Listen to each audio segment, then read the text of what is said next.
FM 영화마, 오늘 제가 예정보다 하루 더 진행을 해드리겠다고 말씀을 드렸는데, 그동안 일주일 동안 여러분께 아주 유익한 영화 정보들을 드렸던 분이 있죠.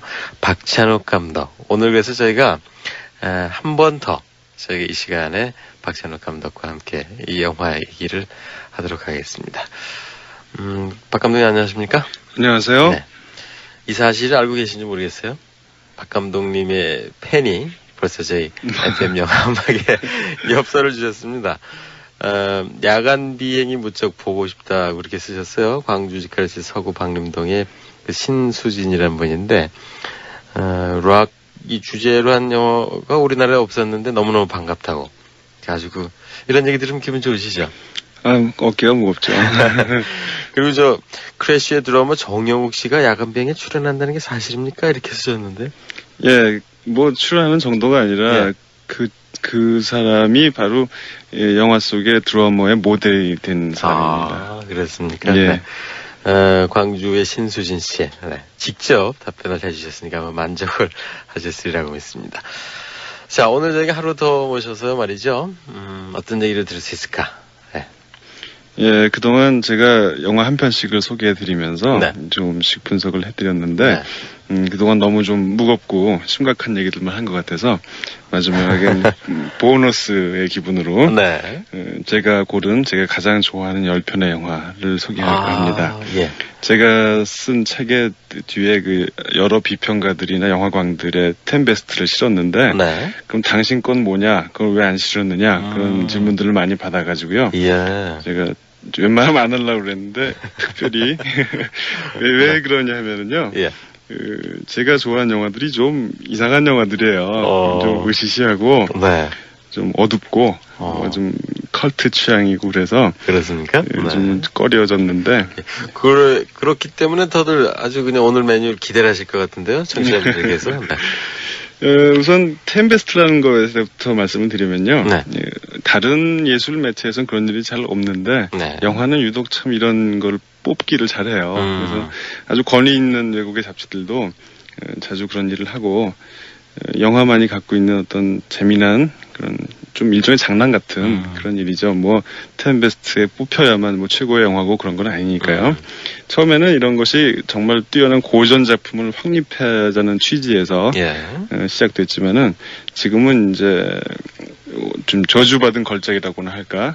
나는 그러니까 세상에 당신들이 알고 있는 소위 명작들만 있는 건 아니다. 나는 이런 영화 좋은데 이런 영화도 영화다. 네. 이런 정도의 취지로 그런 걸 발표하는 사람들이 많아졌습니다. 네.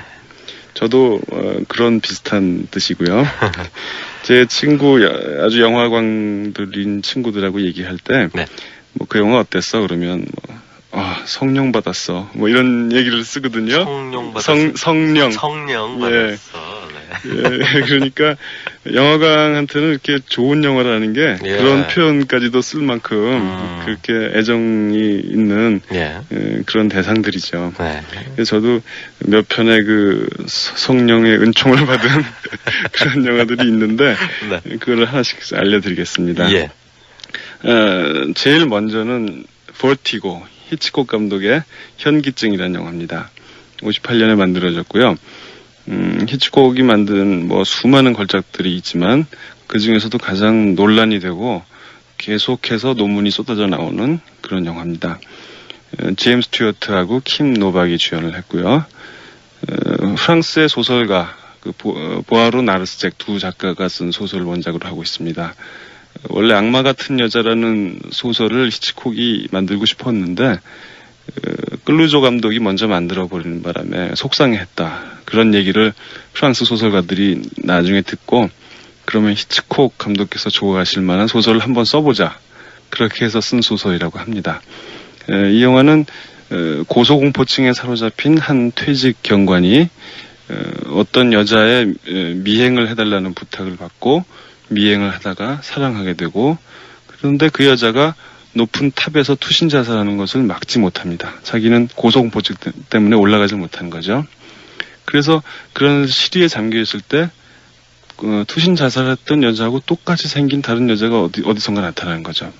그 여자를 발견하고 다시 그 여자와 사랑에 빠지고 그 여자를 먼저 죽은 여자하고 똑같이 변화시켜서 애초에 미스터리를 풀려고 하는 그런 아주 느린 템포로 좀 묘한 분위기로 계속 끌고 가는 그런 좀 심리적인 그런 얘기죠. 이 영화는 보통 관음주의, 그러니까 훔쳐보기의 심리학이라든가 여성의 또는 남성의 아이덴티티의 정체성에 대한 문제를 심각하게 질문하고 있는 영화로 늘 영화 분석가들의 그 관심의 대상이 되고 있습니다.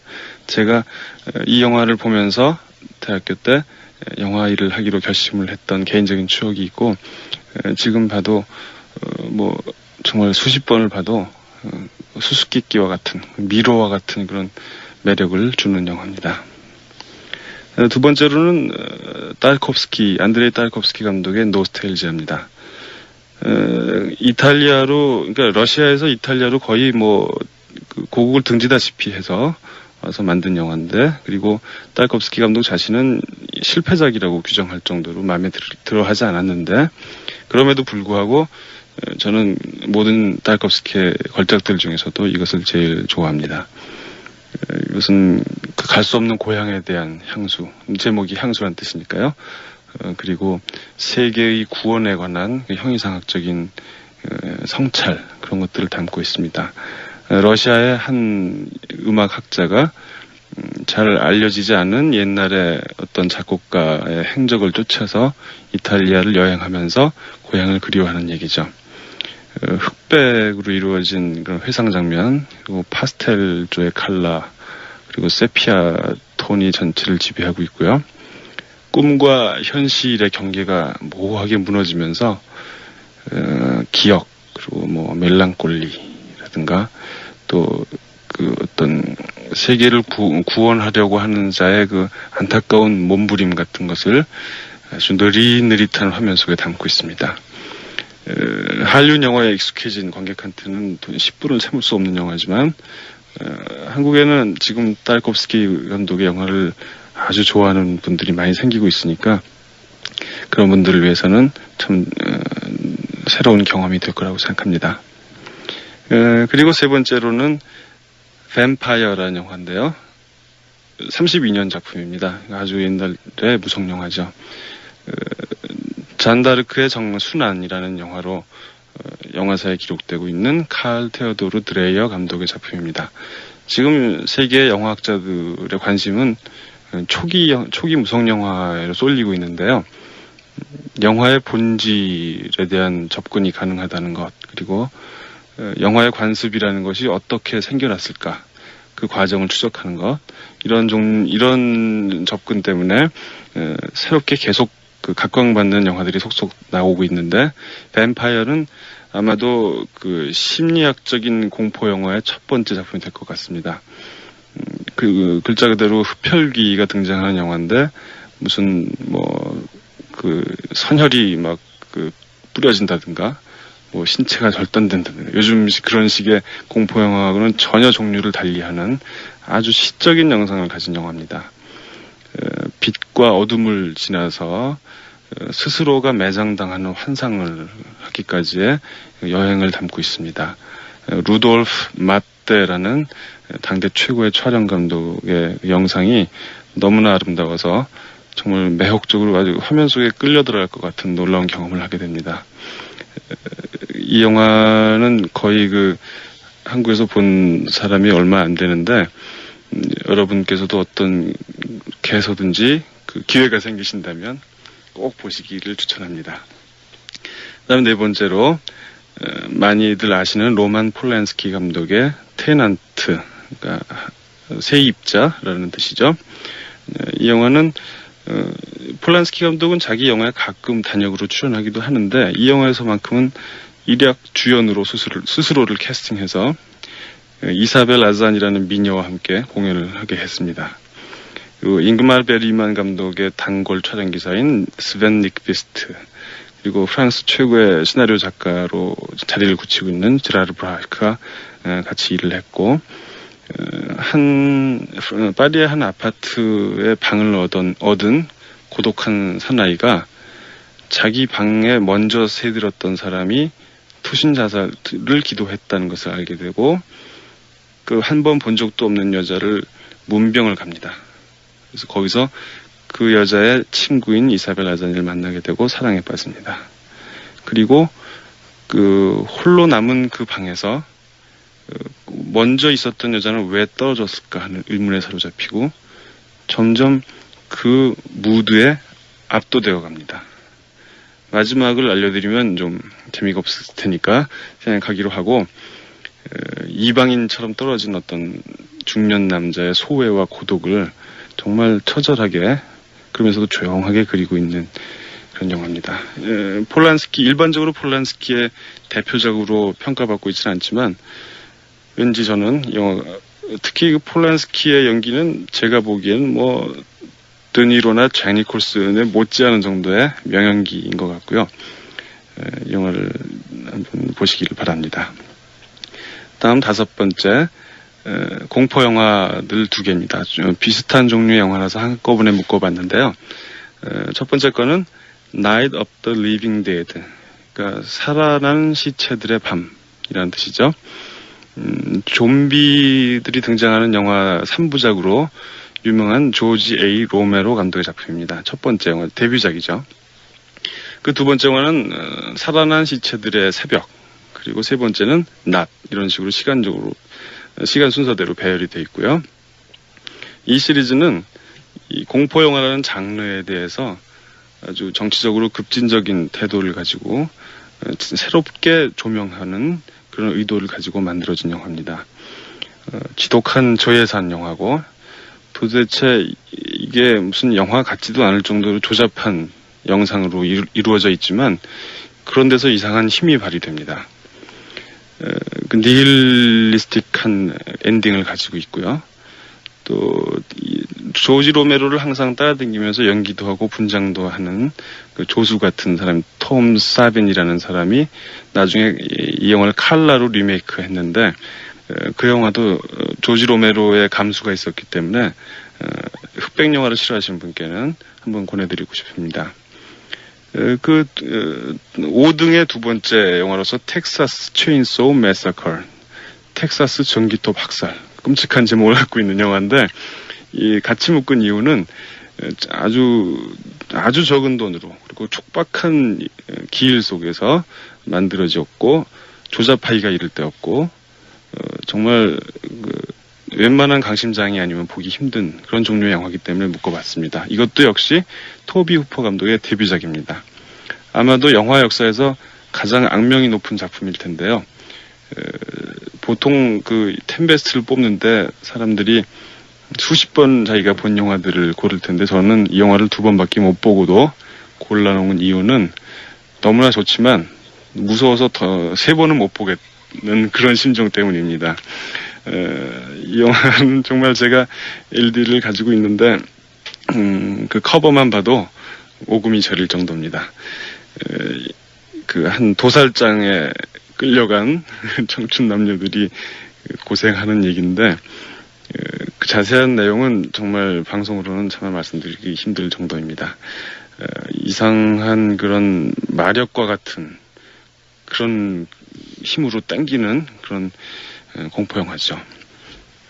네, 여기서 강의를 잠깐 중단하겠습니다. 박 감독님께서 지금 뽑아주신 그 10베스트 5위가 2영화니까 이제 11편이 그렇죠, 그렇게 되죠. 되게 됩니까? 예. 네.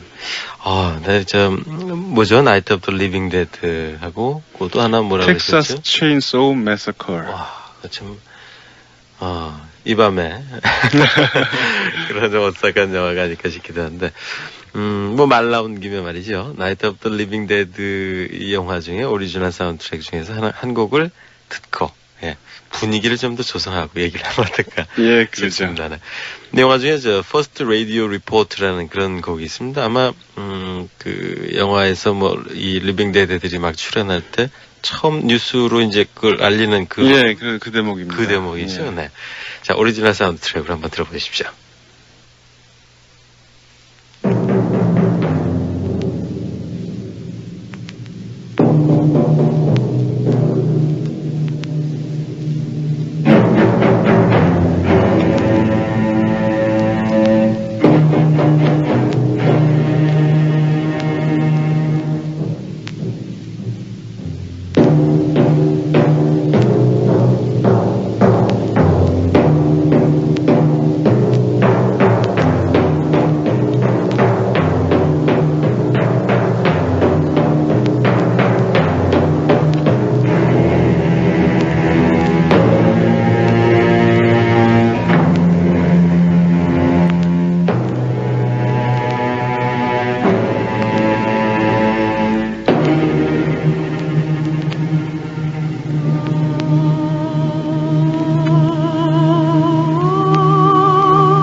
it has been established that persons who have recently died have been returning to life and committing acts of murder. A widespread investigation of reports from funeral homes, morgues, and hospitals has concluded that the unburied dead are coming back to life and seeking human victims.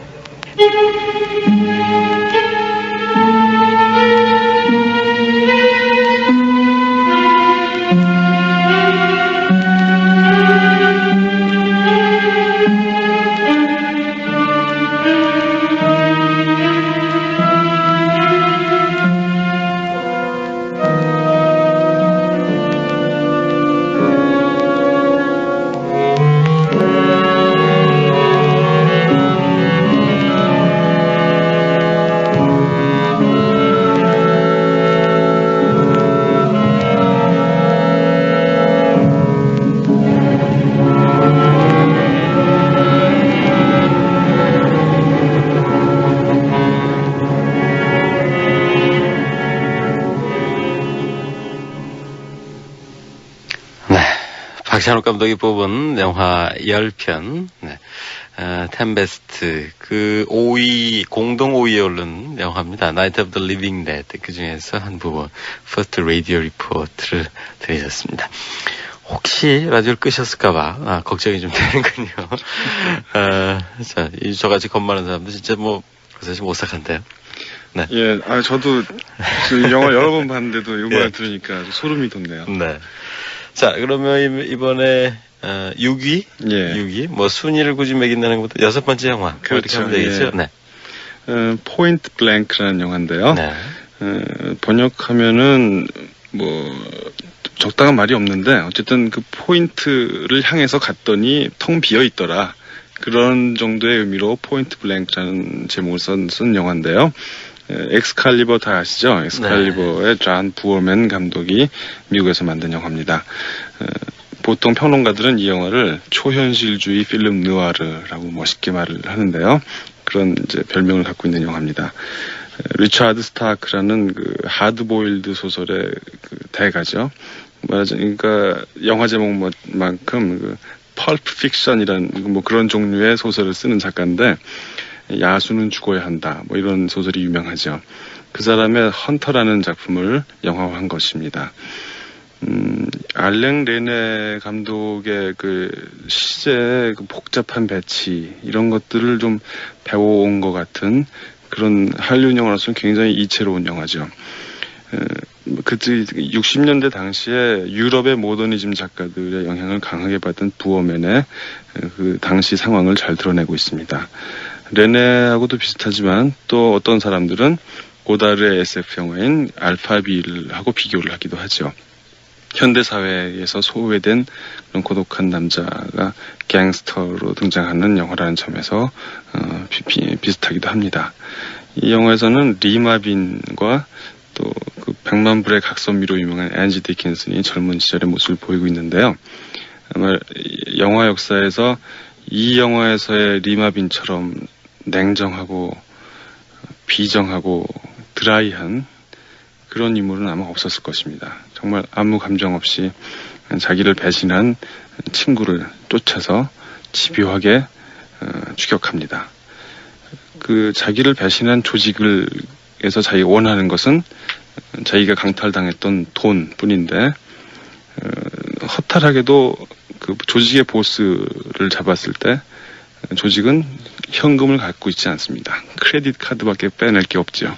그런 허망한 결론을 갖고 있는 그런 초현실주의적인 필름 노아르입니다. 그 다음에는 가르시아라는 제목으로 한국에 출시되어 있는 영화입니다. 제가 지금 고르는 11편의 영화 중에서 합법적인 경로로 한국에서 볼 수 있는 유일한 영화인데요. 원래 제목은 나에게 알프레도 가르시아의 머리를 가져와라 하는 또 이렇게 좀 이상한 제목을 갖고 있는데 샘 페킨파 감독의 이것도 컬트 영화입니다. 샘 페킨파 감독은 게트웨이의 오리지널도 유명하고 스트로 도그즈라는 영화도 유명하고 와일드 번치가 특히 대표작으로 알려져 있지만 그래서 이 가르시아라는 영화는 스타도 등장하지 않고 해서 거의 무시당하고 있는 영화지만 전 또 웬일인지 이런 영화가 좀 좋더군요. 여기서는 패킨파 영화에서 항상 단골로 조연을 맡아왔던 워렌 오츠라는 사람이 드디어 주인공 역을 맡아서 연기를 하는데요. 마치 황야의 이리 같은 그런 이미지를 갖고 있습니다. 건달이고 소외된 자인데 감독은 이런 사람에 대해서 아주 굉장한 애정을 가지고 묘사하고 있습니다. 어떤 사람의 머리를 가져오면 현상금을 준다는 그런 부자를 향해서 총격을 퍼붓는 마지막 장면이 인상적이죠. 여기에 관해서는 재미있는 일화가 하나 있는데 여러분 잘 아시는 코엔 형제가 당신이 무인도에 갔을 때 한 편의 영화만을 가지고 갈 수 있다면 뭘 고를 것이냐라는 질문을 받고 쉽게 가르시아라는 대답을 했는데 그 이유인즉슨 남들이 다 좋다는데 아직 못 봤으니까 라는 그런 얘기였습니다. 좀 저로서는 이 영화를 좋아하는 저로서는 좀 실망스러웠지만 어쨌든 그 코엔 형제의 재치에 아주 놀랐던 적이 있습니다. 그 다음에 크로넨버그 감독 여러분 잘 아실 겁니다. The Fly를 만들었던 제가 고른 영화는 Dead Ringers라는 영화입니다. 88년 작품인데요. 남자 쌍둥이가 다 같이 산부인과 의사가 돼서 같이 개업을 하고 있는 그런 상황입니다. 모든 것을 공유하고 살아가는 두 사람이고 여기에 한 여자가 등장합니다. 그리고 여자마저도 이 형제는 공유합니다. 믿기 어려운 이런 얘기인데 이것은 실제로 있었던 일에 기초하고 있다고 하는군요. 그런데 제레미 아이언스가 여기서 보여준 연기는 정말 제레미 아이언스는 연기 잘하는 사람이지만 그 어느 영화에서보다 특히 뛰어납니다. 두 쌍둥이 연기를 1인 역을 하고 있는데 보통 감독이라면은 아주 외모나 뭐 말씨들을 완전히 대조시켜서 대조를 시키기가 쉽겠지만 크로넨버그답게 아주 미묘한 차이만을 강조할 뿐이고 자세히 보지 않으면 누가 누군지 구별이 잘 안 될 정도입니다. 그리고 크로넨버그 영화로서는 제일 충격 요법이 덜한 점잖은 영화죠. 그렇지만 마지막에는 또 어떤 좀 강도 높은 자극적인 장면도 있긴 합니다. 크로넨버그 감독이 어떤 기자하고 인터뷰하는 데서 이런 얘기를 했어요. 우리 영화에 대해서 아카데미는 제레미 아이언스에게 나무주연상을 2개 줘야 된다. 1인 역을 그만큼 잘 소화해냈다는 칭찬이죠. 9번째 영화는 Il Conformista, 영어 제목으로는 Conformist, 그러니까 수능자라고 보통 번역되는 베르나르도 베르톨루치 감독의 이탈리아 영화입니다. 유명한 이탈리아 소설가 알베르토 모라비아의 원작을 바탕으로 하고 있고요. 여기에 관해서는 다시 한번 코엔 형제 얘기를 할 수 있는데요. 전해지는 얘기로는 코엔 형제는 영화를 하나 찍을 때마다 촬영 직전에 촬영 감독을 데리고 이 영화를 꼭 본다고 합니다. 그리고 코폴라 감독은 이 영화의 16mm 프린트를 아예 사서 집에서 소장하고 그걸 되풀이해서 본다는 얘기도 있습니다. 그만큼 이 영화는 마지막 황제 같은 영화하고는 전혀 차원이 다른 정말 거의 완벽한 형식미를 갖춘 영화입니다.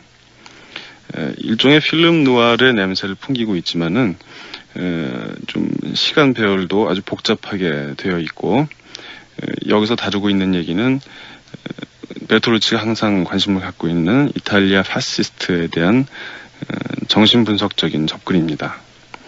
여기에 대해서 사람들은 마르크스와 프로이트가 공동각본을 쓴 것 같은 영화다. 그런 말을 하고 있죠. 모든 면에서 영화의 형식들을 주도 면밀하게 구상해서 만들어진 베르톨루치의 최고의 걸작입니다. 마지막으로 Once Upon a Time in the West라는 영화를 소개하겠습니다. 여러분 잘 아시는 Once Upon a Time in America의 전에 나왔던 영화고요. 제목 그대로 이것은 서부극입니다. 원래 레오네 감독은 이 영화보다 In America를 먼저 찍고자 했었는데 제작사에서 원하지 않아서 이 영화를 찍게 됐다는 얘기입니다. 그럼에도 불구하고 이 영화는 수정주의 서부극이라고 하죠. 정통 서부극 이후에 만들어진 좀 더 다른 세계관을 가진 그런 서부극의 역사에서 아주 기념비적인 위치를 차지하고 있습니다. 전통적인 그 미국의 영웅상을 항상 연기해 왔던, 그리고 링컨의 역을 했었던 헨리 폰다가 여기서는 세디스틱한 악당으로 등장합니다. 그리고 클라우디아 카르디날레, 찰스 브론슨 등이 출연하고 있죠. 서부의 역을 짓기 위해서 땅을 사고 파는 과정에서 벌어지는 이권과 거기에 따른 갱스터들의 음모, 이런 것들이 굉장히 복잡하게 구성되어 있는 정치적으로 좀 급진적인 성격을 가진 영화입니다. 토니노 델리콜리라는 이태리 최고의 촬영 감독이 카메라를 맡고 있고요. 특히 이채로운 것은 베르나르도 베르톨루치와 서스페리아의 감독이었던 다리오 아르젠토가 세르지오 레오네 감독에 대한 그런 넘치는 존경심을 가지고 자청해서 공동 각본을 맡아서 영화를 시나리오를 썼다는 점입니다. 아마도 이렇게 서로 성격이 다른 두 명의 각본가가 함께 시나리오를 쓴 예는 별로 없을 것입니다. 그 점을 유의해서 보시면 특히 재밌게 감상하실 수 있을 것입니다. 네.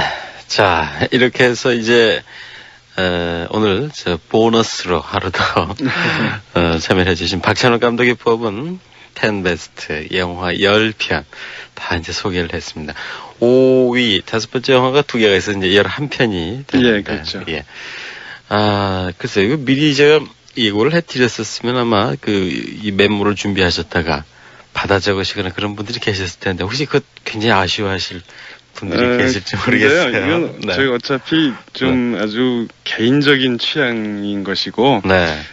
좀 세계관에 좀 문제가 있는 영화들이어서 모든 분들께 권하고 싶다라든가 네. 여러분이 다 이 영화를 좋아하셔야 된다든가 네. 그런 건 아니고, 근데 이제 그런 걸 다 예. 참고를 하시고 영화에는 광자가 붙지 않습니까? 예. 네, 그런 분들은 아마 아쉬워하실 것 같아요. 제가 욕을 먹을 것 같은데 미리 말씀을 드릴 걸. 네. 자, 그러면은 마지막 영화가 Once Upon a Time in the West였죠? 저도 그렇죠. 이거 영화를 보면서 참 음악이 아주 독특한 분위기가 있었던 기억이 있는데. 엔니오 모리코네 아닙니까? 레오네 감독은 항상 예, 머리 꺼내죠. 그러면은 박 감독님하고는 오늘이 일단은 저는 마지막이 됐습니다. 예, 아쉽군요. 너무 유익한 시간이었던 것 같고요. 정말 청취자 여러분도 다 그렇게 생각하실 것 같은데요. 네. 대단히 고맙습니다. 예, 감사합니다. 자, Once Upon a Time in the West 마지막에 소개해 주신 이 곡 중에서 오리지널 사운드트랙 보내드립니다.